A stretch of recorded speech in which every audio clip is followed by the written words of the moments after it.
Hello, welcome to another show of New Hampshire Citizens for Progress. Thank you for watching. I hope you find this interesting. The show's on what the frack is going on.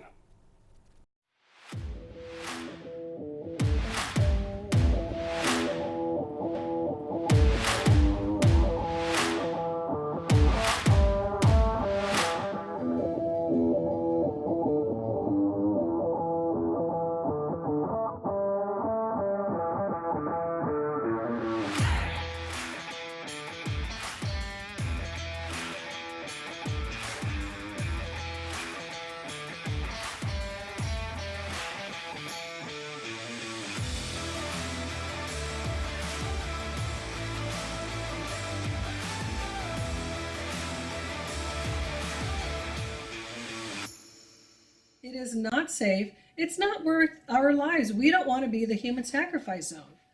And that's what we've become, or the human guinea pigs.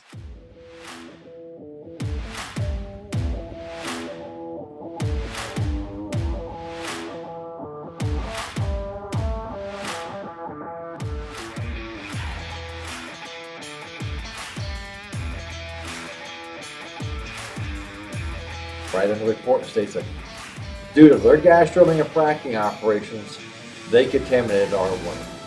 They admit it.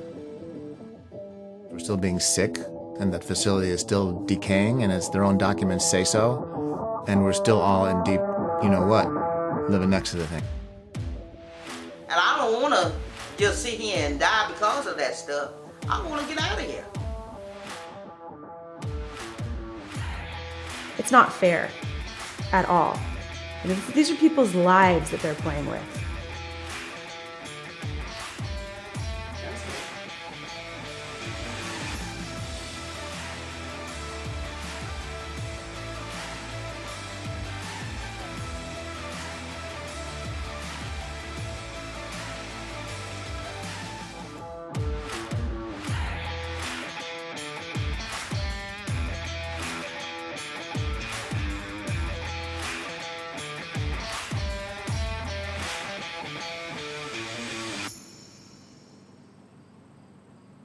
Houston, we have a problem.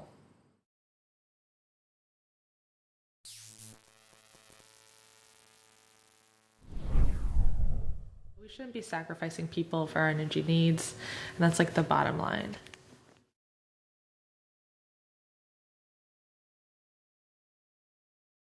Hi, my name is Jennifer Dube, and I am Pipeline Resistance Organizer with 350 NH. 350 NH is a grassroots movement that is dedicated to stopping climate change and saving our economy by building a strong and resilient community of activists who oppose the expansion of fossil fuel infrastructure and are working to shut down the last coal-fired plant in New Hampshire that does not have a shutdown date. And we push our leaders to develop renewable energy, such as solar, and also like the Gulf of Maine wind power project.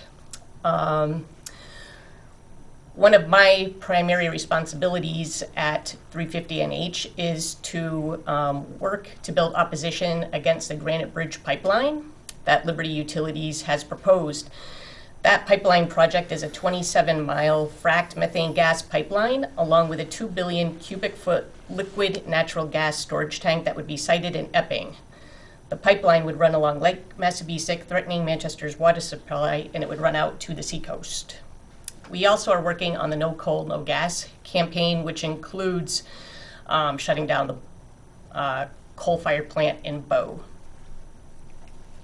I'm Adam Rice. I'm from South Portland, Maine. I'm involved in a lot of organizations. The primary three right now are Extinction Rebellion Maine, the People's Housing Coalition, which is a Maine statewide collective of tenants, landlords, lawyers, and journalists working to provide affordable housing to people, And I've also been involved with the Maine People's Alliance, doing grassroots lobbying for bills that protect people in the state of Maine in a variety of issues. And most recently, I've been on a Maine affinity group with the Climate Disobedience Center, where we've been participating in actions at the Weymouth Compressor in Massachusetts and the Bow coal-fired plant in New Hampshire, both of which do have ties that affect Maine that we'll be getting to later. And I'm Nathan Phillips. I'm a scientist and a dad. I teach at Boston University, and I've been working with a group of residents and their allies in a town south of Boston called Weymouth, where a real injustice is playing out with regard to Enbridge Corporation attempting to build a blow-down transmission compressor with all of the toxins, and it's a carbon bomb, you can call it as well, and it actually affects all of New England, and we'll talk a little bit about that later. And in fact, even today, the spillover effects of the toxic materials that are on the foundation in which they want to build that compressor, coal ash with arsenic and asbestos, is being spread today, we confirmed, into New Hampshire, and we'll talk about that later today. Okay, I think one of the things I'd like to start off with is Bow. I mean, some of the issues, this plant is essentially being used as a peaker unit. Presently, it's only seen about 28 days of use. We can't do anything about the money that's already been spent on the scrubbers to make this a cleaner facility. Disappointingly, that question whether that money was well spent or not is, well, it wasn't. That we could have weatherized many people's houses.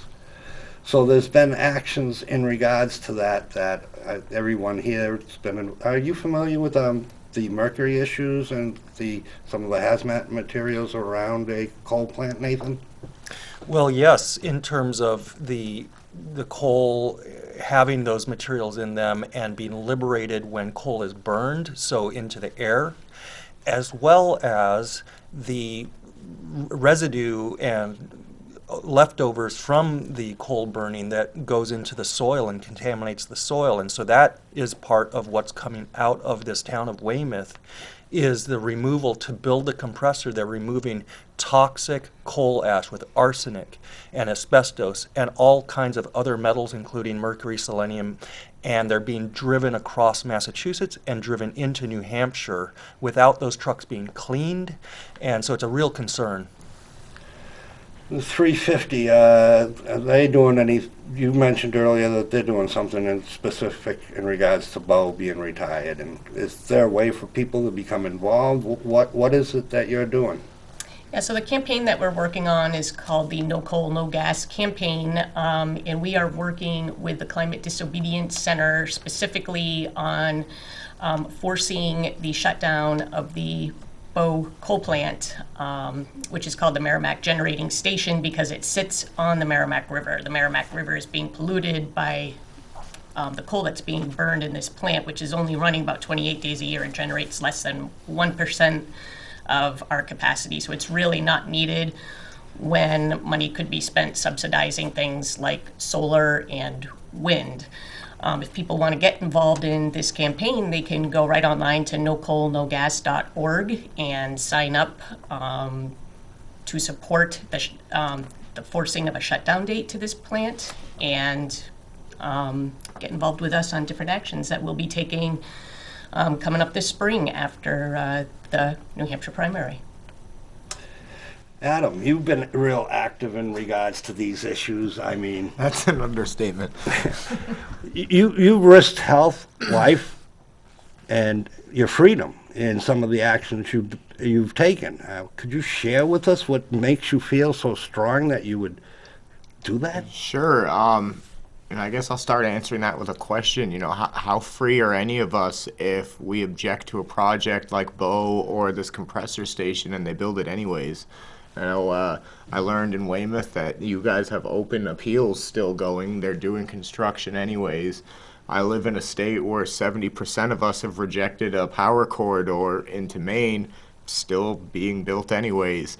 So, you know, when you asked me earlier, I mentioned, you know, how you could trade your own freedom or risk your own safety to protect others, and doing nothing is like sacrificing the safety of an unnumberable amount of people. The whole community of Bow is not being fairly represented in this matter. And, when I put myself on the line in hopes of getting that shutdown date, it's to protect these communities and protect this water.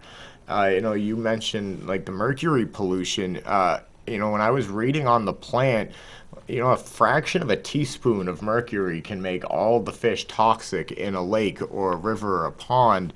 And it's nearly impossible to count the damage that we're causing when we don't do things like this. And this, to me, is just the only way I can really change something in these communities.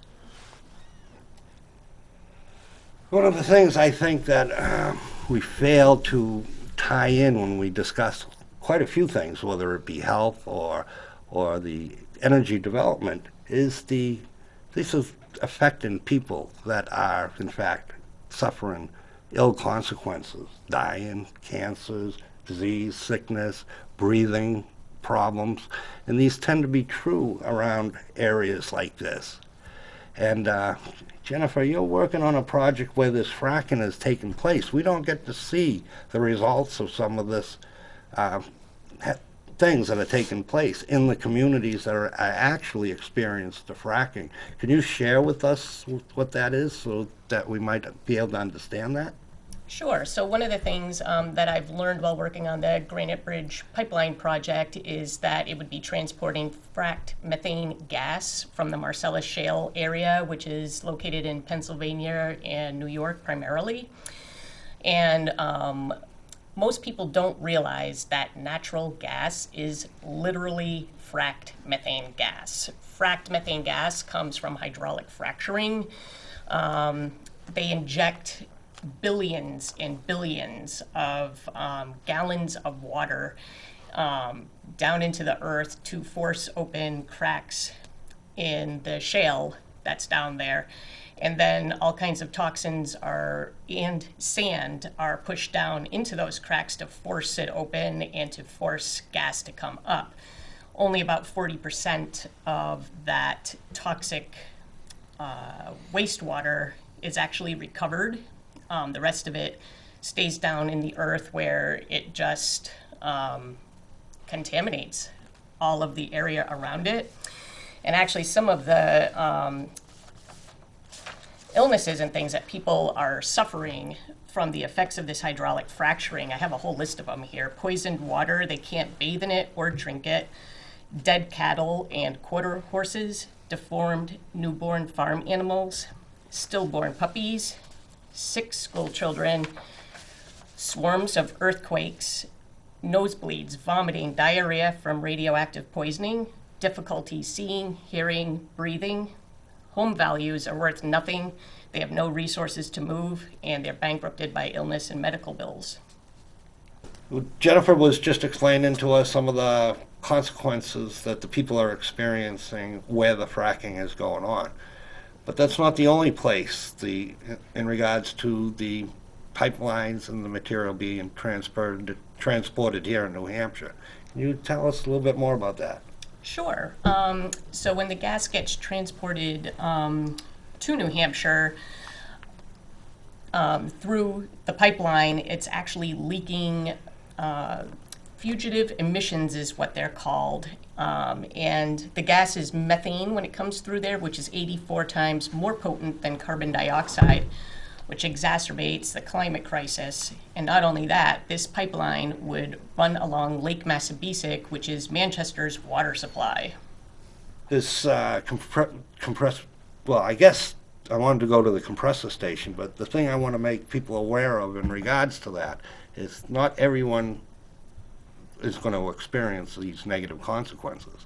It's the people that live or work nearest where this takes place and happens.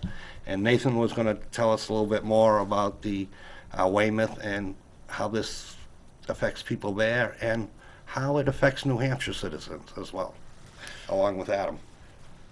Yeah, because this is a pipeline, it's connecting these communities and the health impacts all the way from the fracking fields in Pennsylvania through Weymouth and the Fore River Basin there south of Boston, and all the way up here through New Hampshire, Maine, and into Canada. And so the community just in the Fore River Basin, Weymouth, Massachusetts, there's already a higher incidence of neurological problems, respiratory problems, and cancers, rare cancers in that basin. It's already a heavily industrialized area to start with.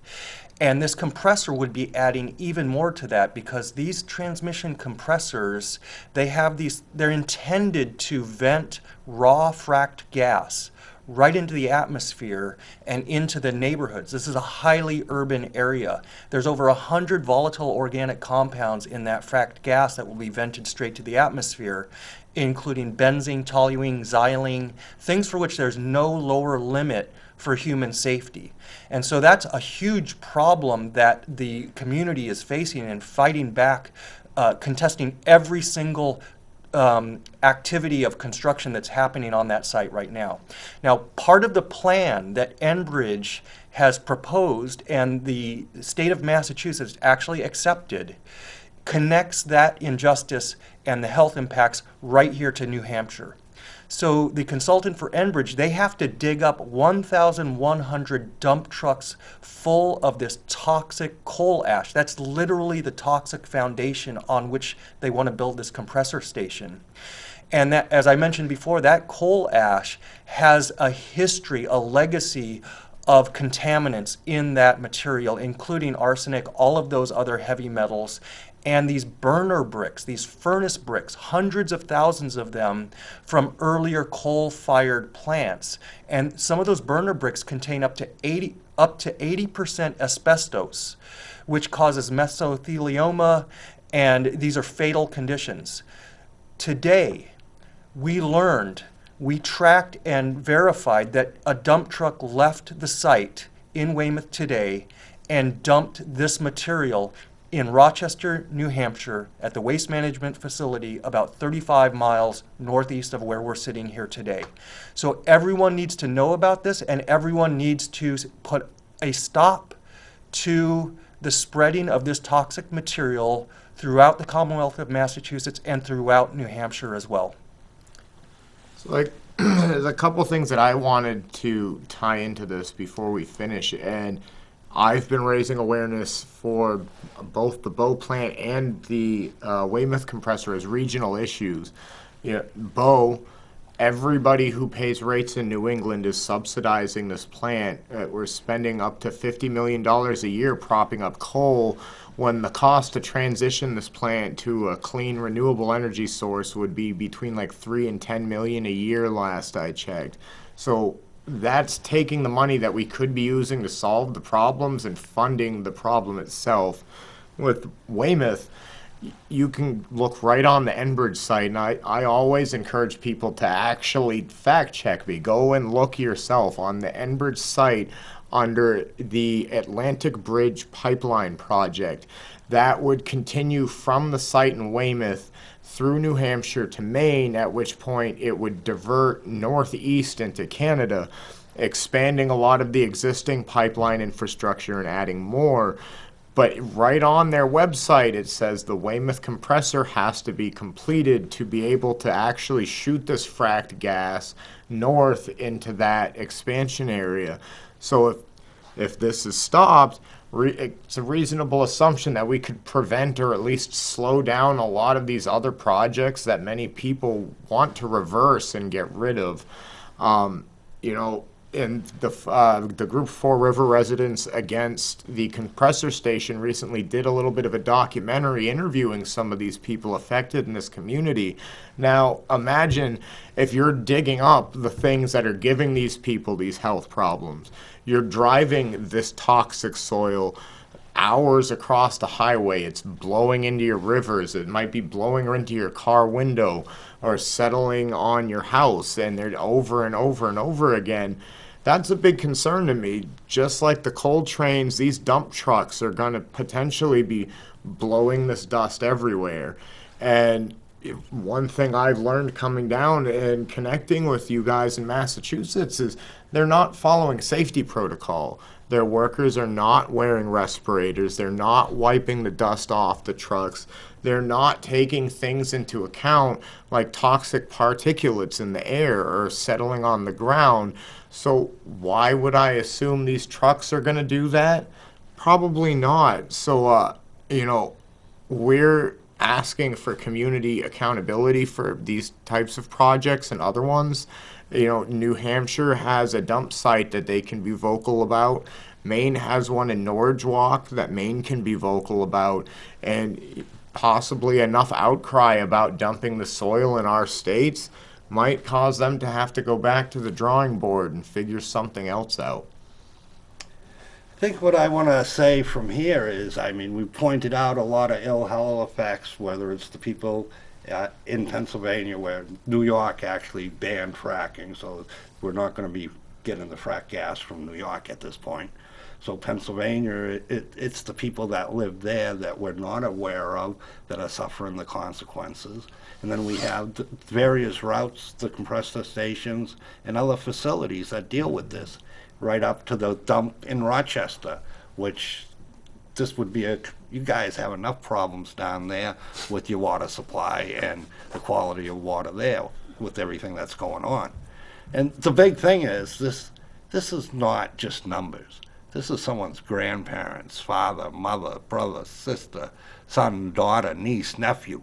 These are real people, and their health is being curtailed, even to the point of dying or long-term negative health benefits.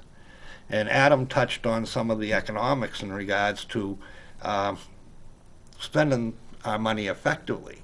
Well, there's a part that nobody discussed here was the part of the infrastructure. When they're actually doing this not to supply the existing gas and heat that you need for your houses. They're doing this to expand their market. Part of that was they presented one of the highest possible capital expenditures. The capital expenditure gives them the ability to raise prices through the Public Utilities Commission. So the higher the capital expense is, the more they can justify a price change. And they selected the most expensive project possible. Now, when they expand their client base, that means you, the people that live in the area that they would be servicing, have to change your heating. And if you're not getting natural gas right now, well, you're going to have to change to it because that's going to be the available of heat. And that's the expenditure you have to assume, how long this is going to last, how long it's going to be a source of energy, and should it be a source of energy to begin with anyhow? That almost seems to be the debate we should be having, is this the source that we should be pursuing for our needs? Or are there other sources? We could spend, Adam pointed out, solar, Jennifer touched on the Gulf of Maine wind power, but weatherization also. There are many passive geo. Our grandfathers and parents knew these things well. Houses were built with a southern exposure with exterior porches that acted as an insulator and collected heat. Their foundations went below the frost line where your basic temperature is 55 degrees. So if you're able to, that makes it a little tough on existing structures, but new structures, that's just a passive solar design that you're starting at a 55-degree temperature where you have to change the interior temperature from that and not the exterior temperature of the air itself. There's so many different things that we could spend time with and money and be much more effective and not have so many negative health effects on our fellow citizens. Well, I believe we're just about out of time. I want to thank you all for watching this show, and hopefully from this you might have thought of ways that you will use this information to participate and help protect your fellow citizens. Thank you. Take care. Be well.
Stand up, fight